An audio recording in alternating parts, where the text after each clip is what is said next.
Dis so maklik vir ons om mense in bokse te plaas. Dit maak dat daar 'n ons en dat daar 'n hulle is.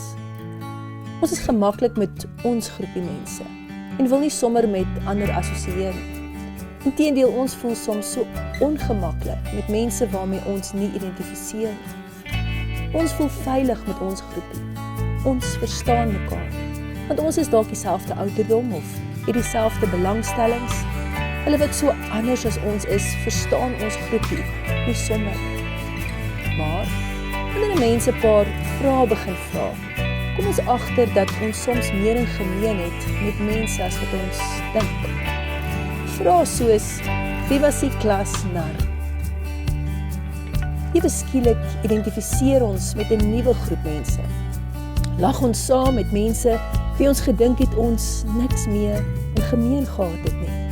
'n Ander vraag, wie is altyd laat?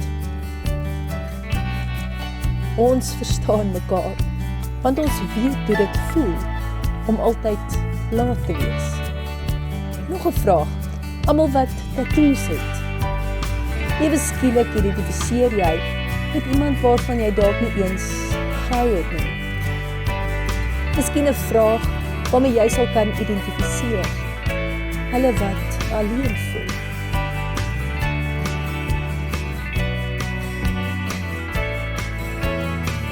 En dan hulle wat geboelie was. Hierdie mense deel dieselfde seer en dieselfde pyn. Maar ook dan die wat geboelie het.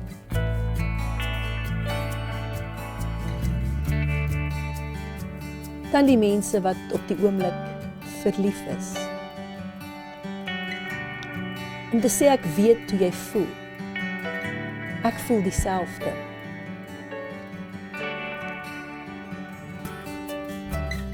Dan die groep mense wat groot uitdagings en lewensstorms oorkom het.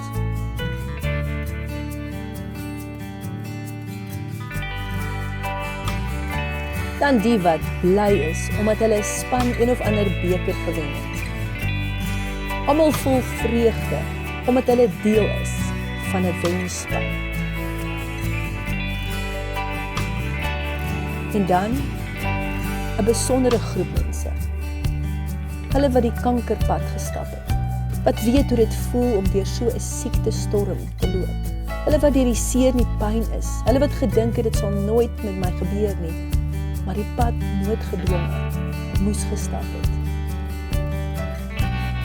Maar wat op die ou einde kon sê, ek is daar weer.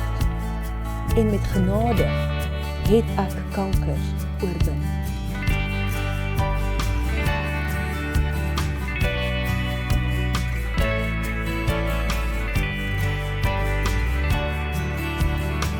En dan is daar almal van ons. Almal van ons wat geskep is na die beeld van God. Almal van ons wat soos Psalm 139 sê, op 'n ontzagwekkende en wonderbaarlike wyse geskep is. Ons almal is God se skepping en daarom het ons almal iets in gemeen met mekaar. Daarom kan ons as 'n eenheid saam staan ten spyte van al ons verskille.